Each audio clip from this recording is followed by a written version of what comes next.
Muy buenas noches, bienvenidos como siempre a su cafecito dominical, siempre con personajes importantes de nuestro país que han contribuido al desarrollo del mismo y que de alguna manera han sido incluso protagonistas de los diferentes procesos que ha pasado nuestro país. Como ustedes saben, la semana pasada iniciamos un especial. Después de estos 15 años de la firma de la paz, ¿qué ha sucedido con Guatemala? ¿Cuáles fueron las interioridades de estas negociaciones y qué tan positivo han resultado todos los acuerdos a los que se llegaron en ese momento y realmente si se han cumplido o no se han cumplido? Tuvimos la oportunidad de estar con el señor Gustavo Porras y hoy, este domingo, estamos con el cardenal Quesada Toruño. Muchísimas gracias por habernos permitido ingresar hasta esta su casa, cardenal. Sí, la paz, una palabra española de 3 letras, ¿verdad? La paz, shalom, en hebreo, eirené, en griego, son de un contenido tan grande que es precisamente lo que me llevó a mí a aceptar la proposición de estar en la Comisión de Reconciliación. Para mí, la paz no es solamente hacer un pacto de disolución de fuerzas, tampoco un equilibrio de fuerzas. Si tú tienes una pistola, pues yo tengo otra para defenderme. La paz es algo mucho más profundo, que se va desarrollando a varios niveles. Es un quehacer y sobre todo es una paz que hay que fundarla sólidamente sobre varios principios. El principio de la verdad, el principio de la justicia y el principio de la libertad. Y si usted no tiene esto, entonces puede llamarle paz a cualquier tratado, a cualquier firma, pero no se llega al fondo del asunto. En el proceso de paz de Guatemala, me siento yo culpable de ello, hubo muchos pasos y muchos retrasos, porque desde un principio en la Comisión Nacional de Reconciliación distinguimos los diversos aspectos de la negociación, los puntos sustantivos y los puntos ejecutivos o militares. ¿Qué entendíamos nosotros por puntos sustantivos? Las causas que habían dado origen al conflicto. La miseria, la pobreza, la mala educación, la exclusión del indígena de la vida nacional, la falta de cumplimiento en los derechos humanos, la necesidad de tener una historia de lo que ha sucedido.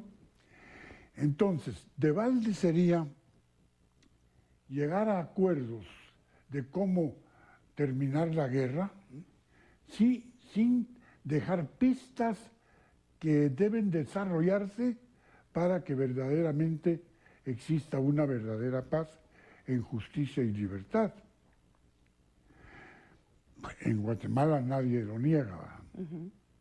Es imposible que todos seamos iguales, somos hijos de la desigualdad, pero las desigualdades sociales, económicas, culturales de Guatemala son abismales. Es un pequeño grupo el que lo tiene todo en demasía y una inmensa mayoría que carece de los más elementales bienes humanos.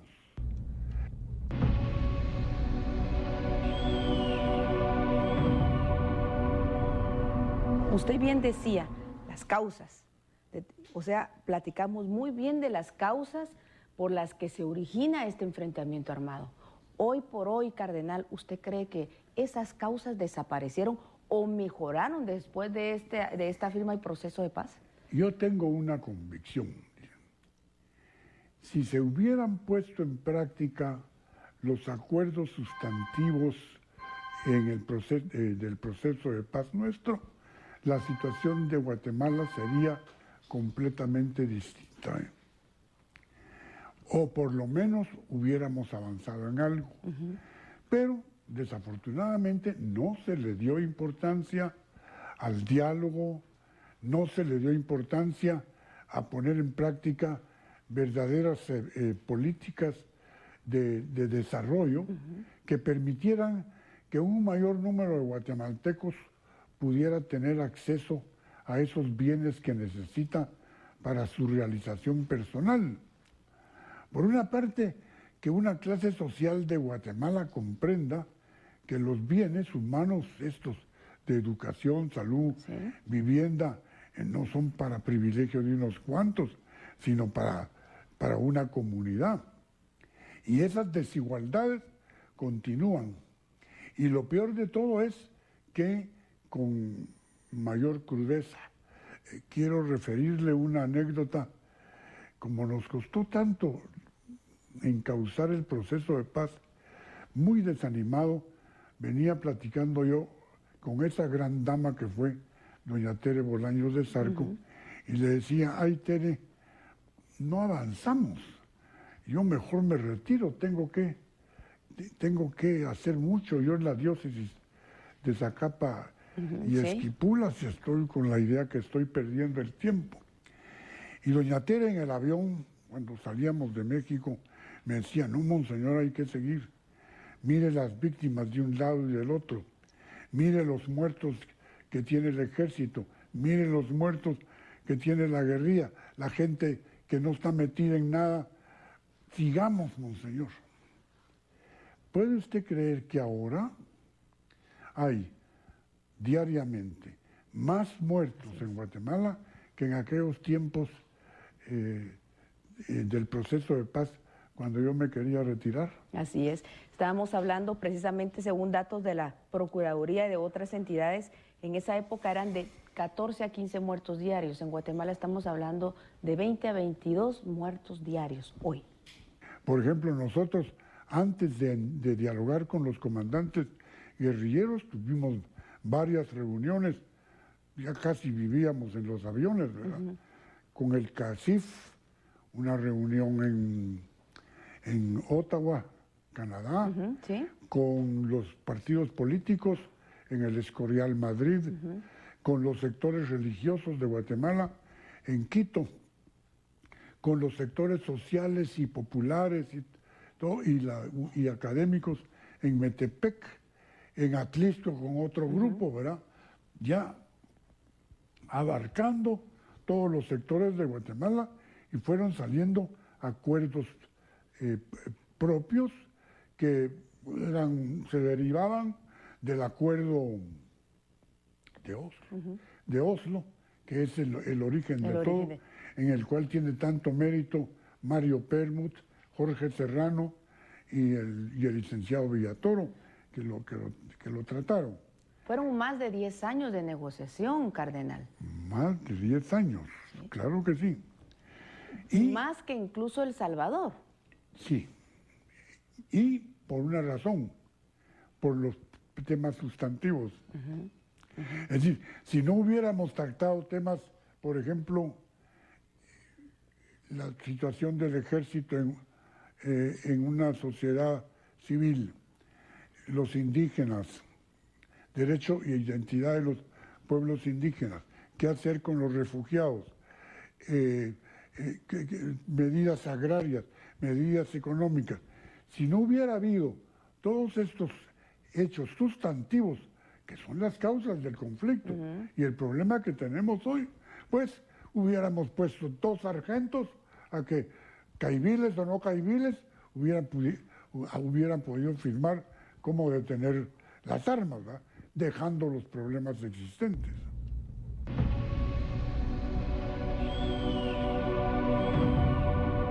Y entonces se logró lo que yo había propuesto hacía un año como el concepto de paz armada. ¿Y cuál es el concepto de paz armada, simpático, cardenal? ¿verdad? Sí. Todo el mundo se queda donde está. Ni el ejército persigue a los guerrilleros, ni los guerrilleros hacen ataques, ¿verdad? Sino que están todos así armados, tranquilitos, mientras se hace la negociación. Es un concepto, pues, La paz armada. Una locura de su servidor, pero en fin, de las tantas. Pero en fin, lo que le quiero decir es que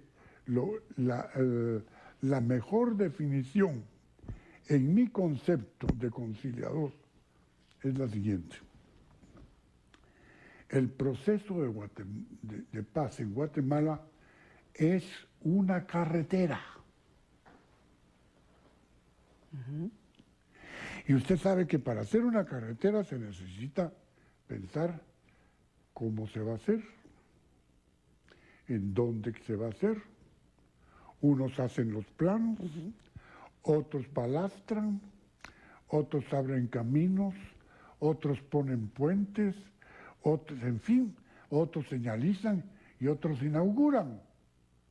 Entonces, no se puede decir que el mérito del proceso de paz sea de una persona, ni del que la firma, ni del que la comienza, ni del que la negocia.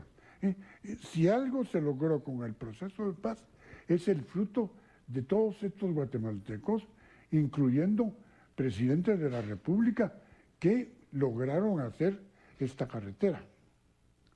Por ejemplo, Jorge Serrano Elías, que está ahora en Panamá. Sí, me llama mucho la atención que lo nombre, ¿verdad? Jorge Serrano Elías. Mira, Rodolfo, me dijo, aquí no vamos a avanzar en el proceso de paz si no hay un diálogo directo entre los guerrilleros y nosotros. Mira, es una negociación entre mayas. No se me olvida esta frase. Y Jorge Serrano Elías tuvo el valor de abrir la negociación, las pláticas, entre los comandantes guerrilleros de la URNG y del gobierno, estando nosotros de por medio como conciliadores. Y esto fue posible porque el mando del ejército en aquella época lo dispuso así y lo permitió. Estaban varios militares que yo traté en ese tiempo, el general Samayoa de Cubán, sí. Mario Enrique Río, Mario Enrique, ya me acuerdo de los nombres y no de los apellidos, ese era Alzheimer. Bueno, en fin, el general Balconi, González Taracena, ¿verdad? Y al fin, gracias a Serrano, y comprendiéndolo así, la cúpula militar, logramos tener los primeros diálogos directos entre los comandantes guerrilleros y sus asesores y el gobierno de la República. Y ese mérito lo tiene Serrano. Y luego yo reconozco también que Álvaro Arzú tiene ese mérito también de haberle dado ese empuje grande, ya colocando a la figura de Jean Arnaud, no tanto como observador, sino como facilitador, ¿verdad? Y eso permitió que se llegara a la firma de la paz.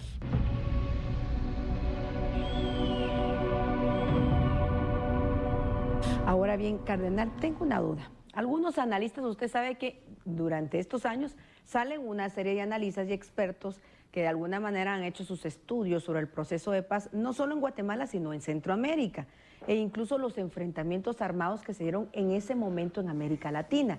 Y las causas son las mismas que usted ha mencionado y que persisten hoy por hoy. Dicen que incluso en Guatemala se alargó tanto este proceso de paz, y bien lo decía usted, los intereses, los puntos sustantivos, pero algunos que no querían que se realizara o se llevara este alto al fuego, era mucha gente de la oligarquía, otros que eran de grupos extranjeros que de alguna manera estaban financiando esta guerra, y es cierto que una parte de la iglesia también. Bueno, la iglesia tuvo una participación fundamental en hacer la paz, ¿verdad? Se ha hablado muy mal de la teología de la liberación. Hay dos teologías de la liberación, una buena y la otra no buena. La que el Papa Juan Pablo II ha condenado es la no buena, ¿verdad? Sí. La tomar a Jesucristo como líder político y todo lo demás. Pero esta opción preferencial por los pobres, que no es exclusiva y que no es excluyente, sino que es una actitud que asumió el mismo Jesucristo, esta no se puede llamar que sea una teología de la liberación, pero sí despertar en la persona humana el derecho que tiene a vivir como persona y a no ser esclavo. Mire, políticos pueden decir que esto es política, la Iglesia sí. Evidentemente hay que ver también lo que es la Iglesia, la jerarquía eclesiástica y los que se confiesan cristianos, católicos.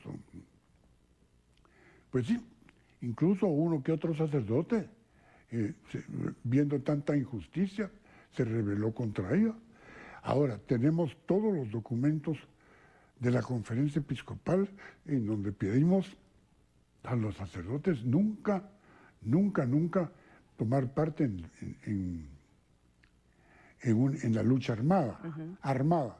Y de hecho, algo que verdaderamente llama la atención, hubo sacerdotes que yo admiro que acompañaron a la gente en las comunidades en resistencia, desarmados, pasando las penalidades que pasaron en la montaña. Uno de ellos es el padre Falla.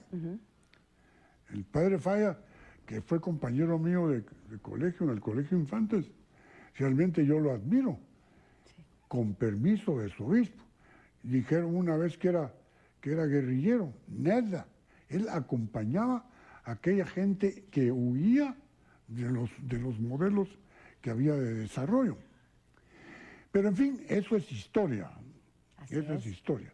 Lo grave del asunto es que todavía sigamos en las mismas, ¿no? ¿Y seguimos en las mismas, cardenal? Yo espero en Dios, porque lo último que se pierde es la esperanza, ¿verdad? Yo creo profundamente en el diálogo.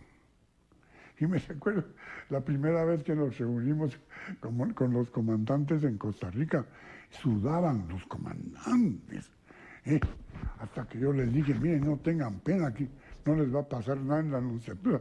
Creo que traían chalecos, como que nosotros les fueran a hacer algo. Gordillo, y fuimos a hacer algo contra...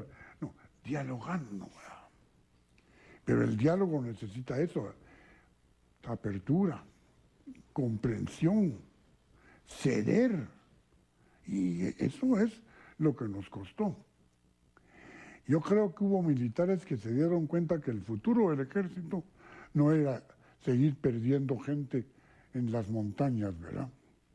Como estará el señor Bush, pensando en todos los patojos gringos que han ido a perder la vida a Irak o a Afganistán por acusar a, ¿cómo se llamaba el señor?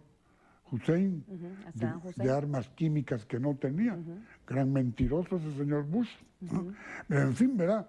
Lo que le quiero decir es la verdad de buscar a través del diálogo soluciones concretas. No. Lío. ¿Cómo? Se prometen cosas que no se pueden cumplir. Manifestaciones, bloqueos. No, si no entramos por la vía del diálogo y de la tolerancia, será muy difícil.